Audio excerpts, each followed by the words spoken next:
Hello everyone, welcome to my channel PKB. आज की class में हम डाइजेस्टिव सिस्टम का रिमेनिंग पार्ट स्टडी करेंगे। इसके पहले के चैप्टर में हमने टीथ, टंग और सलाइवरी ग्लैंड का स्टडी किया था। ठीक है, आज हम फेरिंग्स और इसोफेगस और उसके आगे के पार्ट के बारे में स्टडी करते हैं। ठीक है, तो सबसे पहला चैप्टर टॉपिक हम इसमें जो स्टार्ट करेंगे वो क्या है आपका फेरिंग्स। क्या है फेरिंग्स? फेरिंग्स को क्या बोलते हैं? ग्रसनी भी बोलते हैं। क्या बोलते हैं? ग्रसनी बोलते हैं। ठीक, ग्रसनी बोलते हैं। अब ये ग्रसनी है क्या? पूरा जो हमारा ट्रैकिया और इपिग्लोटिस सबको इंक्लूड करके जो पूरा पार्ट होता है, यानी कि आप कह सकते हो जो श्वास नाल का पूरा एरिया होता है। ठीक है, ऑल एरिया ऑफ ट्रैकिया, श्वास नाल का जो पूरा क्षेत्र होता है वो क्या कहलाता है? ग्रसनी कहलाता है।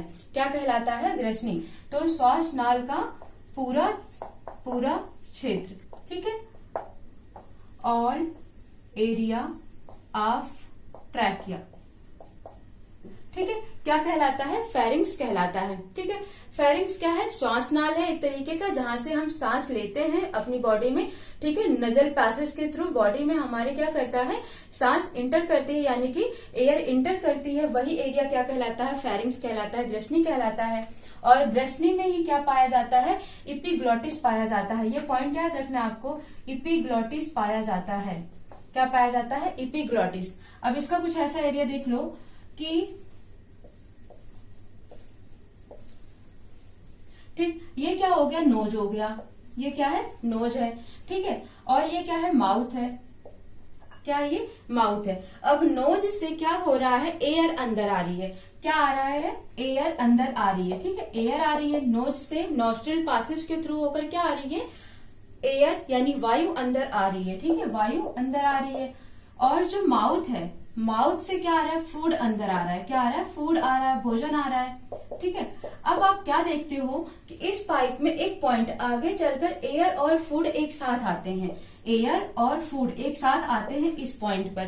ठीक है, तो यहीं पर क्या पाया जाता है? इपिग्लोटिस पाया जाता है। क्या पाया जाता है? इपिग्लोटिस पाया जाता है। और फिर ये आगे जाकर कुछ ऐसे आपका डिवाइड हो जाता है, और ये पार्ट हो जाता है लंग्स का, और ये पार्ट हो जाता है क्या आपका? स्टमक का। स्टमक मतलब ये आमाशय हो गया, और ये क्या हो गया? फेफड़ा हो गया। और जो फेफड़े के साथ पाइप लगी होती है उसे क्या बोलते हैं? विंड पाइप बोलते हैं। क्या बोलते हैं? विंड पाइप, श्वास नाल। ठीक है, श्वास नाल, विंड पाइप, वायु नाल या श्वास नाल बोलते हैं। और इसे क्या बोलते हैं? फूड पाइप बोलते हैं। क्या बोलते हैं? फूड पाइप या इसोफेगस बोलते हैं। क्या बोलते हैं? फूड पाइप या इसोफेगस बोलते हैं। अब आपने क्या देखा? ये जो इपिग्लोटिस है, क्या है ये? इपिग्लोटिस है।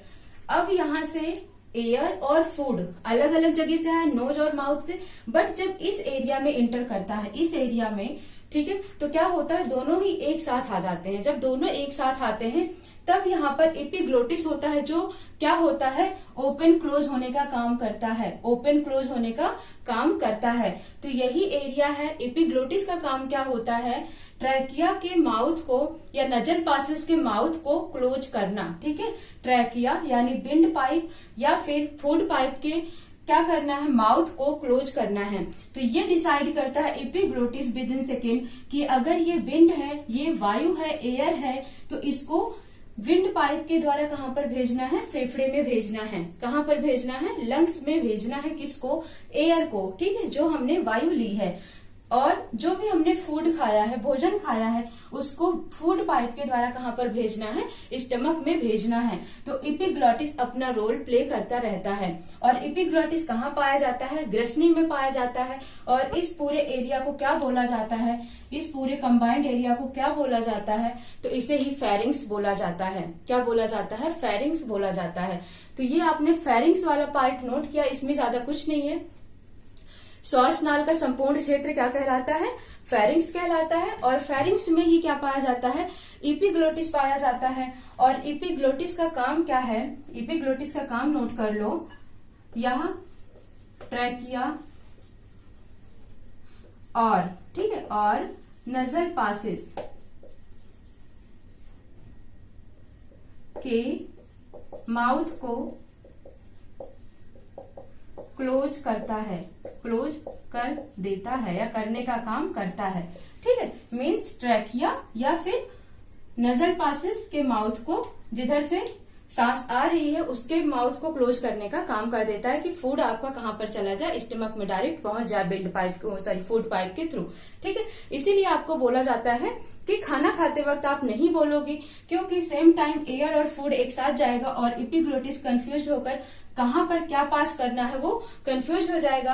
और अगर फूड को वो गलती से बिंड पाइप में भेज देगा तो बिंड पाइप जो होता है बहुत पतली सी नली होती है, और जैसे ही फूड वहां पर जाएगा एयर के जाने का रास्ता ब्लॉक हो जाता है और ह्यूमन की क्या हो जाती है, डेथ हो जाती है। ठीक है, तो बहुत बड़ा रिस्क होता है कि खाते टाइम हंसना नहीं चाहिए, खासकर बोलना नहीं चाहिए। ठीक है, तो आई थिंक इतना आपका क्लियर हो जाता है।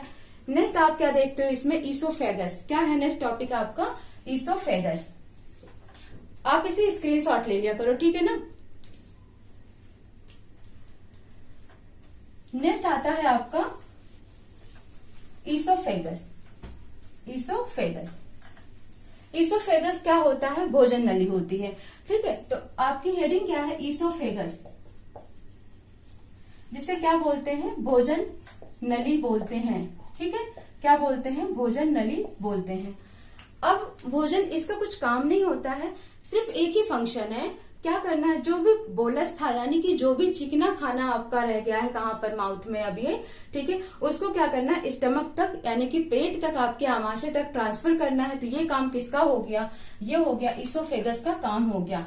तो सबसे पहले इसकी लेंथ याद रखनी है आपको, इसकी लंबाई कितनी होती है। ठीक है, ये क्वेश्चन आपका इंपॉर्टेंट है कि भोजन नली या ईसोफेगस की लंबाई कितनी होती है, 25 सेंटीमीटर होती है। कितनी होती है, 25 सेंटीमीटर। ठीक है, पहला पॉइंट। दूसरा पॉइंट आपको याद रखना है कि इसका कार्य क्या होता है, फंक्शन क्या होता है। ठीक है, फंक्शन आप देखोगे तो क्या करता है, ट्रांसफर द फूड, क्या करता है, it transfer the food from mouth to stomach. ठीक है, माउथ टू स्टमक क्या करता है, भोजन को ठीक है, मुख से कहां तक, आमाशय तक भेजता है। ठीक है, आमाशय तक भेजता है भोजन को, कहां से, माउथ से। कौन भेजता है, ईसोफेगस भेजता है। किस प्रक्रिया के थ्रू भेजता है, उस प्रोसेस का नाम लिख लो। ठीक है, प्रोसेस का नाम क्या है, जिस प्रोसेस के थ्रू, जिस प्रक्रिया के थ्रू ये भोजन को मुख से आमाशय तक भेजता है, उस प्रोसेस का नाम लिख लेना। उस प्रोसेस का नाम है पेरिस्टाल्सिस। ठीक है, पेरिस्टाल्सिस का हिंदी में मतलब हुआ क्रमानुकुंचन। ठीक है, अब समझो इसका मतलब क्या होता है, पेरिस्टाल्सिस का मतलब क्या होता है। लंबाई देख ली, 25 सेंटीमीटर होता है। काम क्या है इसका, भोजन को माउथ से स्टमक तक भेजना। ठीक है, किस प्रोसेस के, किस प्रक्रिया के द्वारा, पेरिस्टाल्सिस यानी क्रमानुकुंचन प्रक्रिया के द्वारा। पेरिस्टाल्सिस का मतलब होता है एक्सपेंशन और कंप्रेशन। ठीक है, एक्सपेंशन का मतलब क्या हुआ, बढ़ना, ठीक है, फूलना। और कंप्रेशन का मतलब क्या होता है, संकुचन यानी कि पचकना। ठीक है, फूलना पचकना इसका काम होता है। अब वो कैसे होता है, ये देखो, ये है पूरी पाइप। ठीक है, अब भोजन यहाँ पर आया, मान लो, ठीक है, फूड यहाँ पर आया, तो इस टाइप यहाँ पर जैसे आप देखते हो कि कोई पाइप है और एक साइड आप इसको ब्लॉक करते हो, इधर से पानी डालते हो, आप क्या करते हो, पुश करते जाते हो, तो वो पानी धीरे धीरे आगे पास होता जाता है। ठीक है, तो ये पाइप जहां पर ये भोजन है इस समय पर वो क्या होता है, यहाँ पर एक्सपेंशन हो जाएगी, ये नली क्या हो जाएगी, थोड़ी सी चौड़ी हो जाएगी। और जैसे ही ये भोजन आगे पास हो जाएगा, ये क्या हो जाएगा, फिर से कंप्रेस हो जाएगा यानी सिकुड़ जाएगी। फिर उसके बाद फिर यहाँ पर वही चीज एक्सपेंस, कंप्रेस, ऐसे करके ये धीरे धीरे करके ये भोजन को कहां पर, स्टमक में पहुंचाता है। ठीक है, इसी प्रोसेस को क्या बोला जाता है, पेरिस्टाल्सिस प्रोसेस बोला जाता है। मीन्स आपको अच्छे से समझ आ गया होगा। ईसोफेगस की लंबाई 25 सेंटीमीटर होती है। इसका कार्य है भोजन को माउथ से आमाशय तक भेजना। किस प्रोसेस के थ्रू, किस प्रक्रिया के थ्रू, क्रमानुकुंचन या पेरिस्टाल्सिस प्रक्रिया के थ्रू। और इसका मतलब क्या होता है, सिकुड़ना और फैलना। ठीक है, क्रमानुकुंचन बोलते हैं। ठीक है, तो आई थिंक इतना आपको समझ आ गया होगा। नेक्स्ट आप देख रहे हो फूड कहां पर पहुंच चुका है, स्टमक में। कहां पर, स्टमक में। तो नेक्स्ट हेडिंग आपकी क्या होगी, आमाशय। क्या होगी, आमाशय। नेक्स्ट हेडिंग आप कर लो। स्टमक। नेक्स्ट हेडिंग है आपकी आमाशय। ठीक है, आमाशय में क्या होता है, भोजन 2 से 3 घंटे या आप कह सकते हो मैक्सिमम 3 से 4 घंटे तक यहाँ पर फूड रहता है। ठीक है, तो क्या पॉइंट याद रखोगे आप, यहाँ पर भोजन यहाँ पर कितनी देर रहता है, 3 से 4 घंटे तक रहता है। 3 to 4 आवर्स तक भोजन कहाँ पर रहता है, स्टमक में रहता है। यहाँ पर कुछ प्रोसेस होते हैं, कुछ एंजाइम सिक्रीट होता है जो कि भोजन को ब्रेक डाउन करते हैं, फिर उसके बाद आगे इसको ट्रांसफर करते हैं। ठीक है, तो आपको पॉइंट याद रखना है कि स्टमक में भोजन कितनी देर तक रहता है, तो फूड कहाँ पर स्टमक में 3 से 4 घंटे तक रहता है। समझ आ गया। ठीक है, अब ये जो भोजन है, ठीक है, तो स्टमक में क्या होता है, कौन सी ग्लैंड पाई जाती है, ये याद रखना, पाइलोरुबिक ग्लैंड, पाइलोरुबिक ग्लैंड। ठीक है, या आप लिख सकते हो पाइलोरिक ग्रंथि हिंदी में। ठीक है, ये ग्रंथि पाई जाती है, पाइलोरुबिक या पाइलोरिक ग्रंथि पाई जाती है। ठीक है, पाइलोरिक या पाइलोरुबिक ग्रंथि पाई जाती है। ठीक है, ये इसका काम क्या होता है, गैस्ट्रिक जूस बनाना, यानी कि जठर रस को स्रावित करना। क्या करना, गैस्ट्रिक जूस। ठीक है, यानी कि जठर रस बोलते हैं इसको। इस ग्लैंड को आप गैस्ट्रिक ग्लैंड भी कह सकते हो।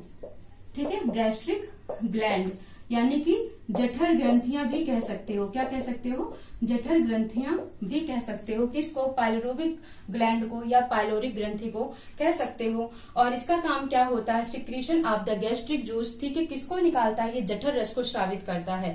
ठीक है, क्या करता है, ये स्रावित करता है। किसको स्रावित करता है, जठर रस को स्रावित करता है। क्लियर हो गया इतना। अब ये जो जठर रस है, ये जो जठर रस है, इसमें 3 तरह के एंजाइम पाए जाते हैं। क्या पाए जाते हैं, 3 तरीके के एंजाइम पाए जाते हैं, HCl, रेनिन और पेप्सिन। ठीक है, HCl, रेनिन और पेप्सिन 3 तरह के इसमें क्या होते हैं, एंजाइम पाए जाते हैं। ठीक है, नोट कर लो इतना। और गैस्ट्रिक जूस जो होता है, इसका पीएच मान याद रखना है, क्योंकि ये कैसा होता है, एसिडिक होता है। जो ये गैस्ट्रिक जूस है, यहाँ पर आप देख रहे हो कौन सा एंजाइम बन रहा है, HCl बन रहा है। और HCl क्या होता है, एसिडिक इन नेचर होता है। तो जो ये गैस्ट्रिक जूस है, इसका पीएच मान याद रखना 0.9 से लेकर 1.5 पीएच होता है। किसका होता है, ये गैस्ट्रिक जूस का यानी जठर रस का पीएच मान होता है। कितना होता है, 0.9 से लेकर 1.5 तक। स्क्रीनशॉट ले लो आप इसे। ठीक,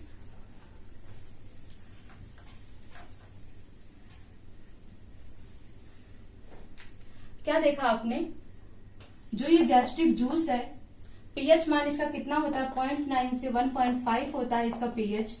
ये क्या करता है, 3 तरीके का एंजाइम सिक्रीट करता है। HCl क्या सिक्रीट करता है, ये एंजाइम बनाता है। ठीक है, जो ये गैस्ट्रिक जूस है, जठर रस है, ये क्या करता है, 3 तरीके का एंजाइम बनाता है, HCl, पेप्सिन और रेनिन। ठीक है, रेनिन। और HCl को हाइड्रोक्लोरिक अम्ल बोलते हैं। क्या बोलते हैं, हाइड्रोक्लोरिक अम्ल। यहीं पर हम तीनों का काम देख लेते हैं। ठीक है, सबसे पहले क्या है आपका, हाइड्रोक्लोरिक अम्ल, HCl हम देखते हैं। HCl का काम अगर आप देखते हो, तो HCl का पहला काम क्या है, फूड को एसिडिक कर देना। फूड का क्या कर देना, एसिडिक कर देना। यानी कि जो भी भोजन है वो कैसा कर देता है, ये अम्लीय कर देता है, भोजन को अम्लीय कर देता है। ठीक है, HCl का मतलब ही क्या होता है, हाइड्रोक्लोरिक अम्ल होता है। और ये क्या करता है, भोजन को अम्लीय कर देता है, यानी it changes the medium of food in acidic. ठीक है, एसिडिक मीडियम में कन्वर्ट कर देता है नेचर ऑफ फूड को। तो इसका मतलब जितने भी फूड में हार्मफुल बैक्टीरियाज होंगे, उनको भी ये क्या करता है, किल कर देता है। किल द हार्मफुल बैक्टीरियाज, ठीक है, यानी जो हानिकारक जीवाणु होते हैं, उनको क्या करते हैं, ये किल कर देते हैं। ठीक है, पहला काम आपने क्या देखा इसका, ये फूड का मीडियम एसिडिक कर देता है, भोजन का माध्यम अम्लीय कर देता है।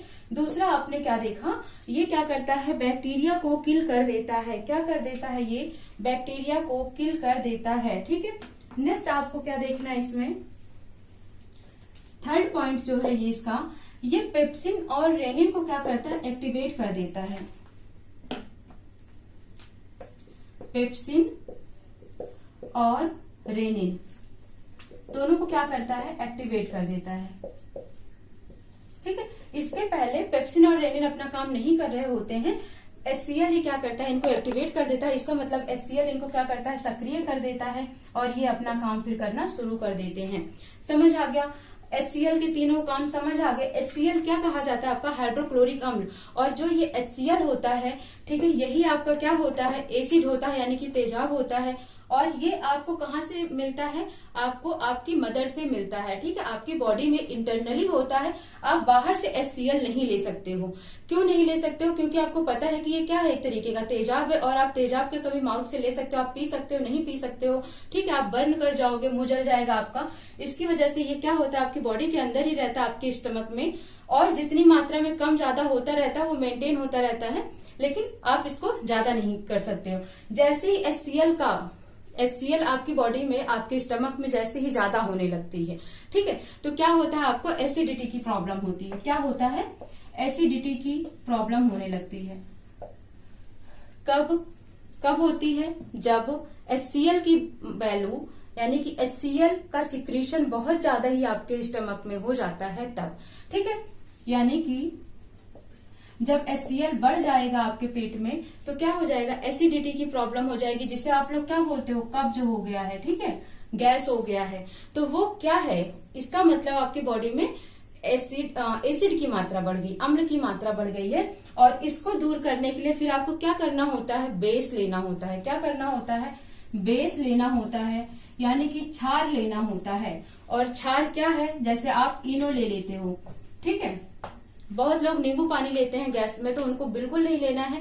नींबू पानी क्या होता है, वो नींबू जो है वो खुद ही एक एसिडिक का काम, मतलब उसका जो मीडियम वो एसिडिक होता है, अम्लीय होता है। तो नींबू पानी बिल्कुल नहीं लेना है। क्या लेना है, इनो लेना है।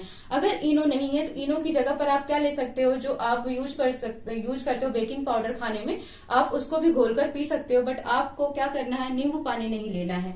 ठीक है, तो एसिडिटी का मतलब समझ आ गया। जब गैस बनती है, कब्ज बनता है, तो आपको क्या लेना है, इनो लेना है। क्योंकि केमिस्ट्री में आपने सुना होगा कि एसिड और बेस, अम्ल और क्षार दोनों ही मिलकर क्या करते हैं, किसी भी रिएक्शंस को क्या करते हैं, न्यूट्रल कर देते हैं, उदासीन कर देते हैं। ठीक है, यानी उसका इफेक्ट जो होता है वो खत्म हो जाता है। तो इसलिए आपको पता है जब एसिडिटी हुई है तो आपको क्या चीज लेनी है, बेस की चीज खानी है, बेस की चीज पीनी है, ताकि एसिडिटी खत्म हो सके। तो HCl का सिर्फ इतना सा काम है, क्या क्या, फूड के माध्यम को, भोजन को अम्लीय कर देना, जितने भी भोजन के साथ हार्मफुल बैक्टीरिया यानी कि हानिकारक जीवाणु आए हैं उनको किल कर देना, और पेप्सिन और रेनिन को सक्रिय कर देना। ये काम हो गया किसका, HCl का काम हो गया। ठीक है, किसका काम हो गया, HCl का काम हो गया। नेक्स्ट आता है आपका पेप्सिन।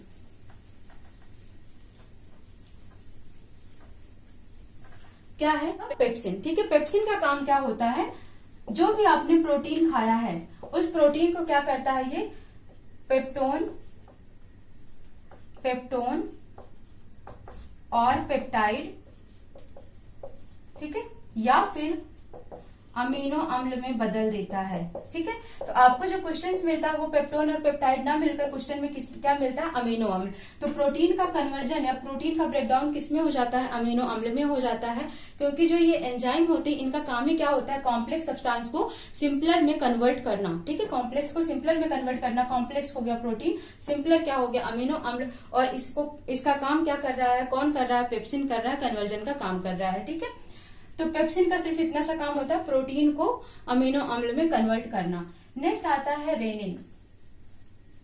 ये भी पूछा गया है, कई बार पूछा गया है कि दूध को दही में कौन कन्वर्ट करता है, तो रेनिन करता है। क्या करता है, ये दूध को यानी कि मिल्क को कर्ड में, ठीक है, मिल्क को कर्ड में कन्वर्ट करता है, दूध को दही में। अगर आपका क्वेश्चन इस तरीके से है, दूध को दही में कौन कन्वर्ट करता है, तो क्या बोलोगे, रेनिन।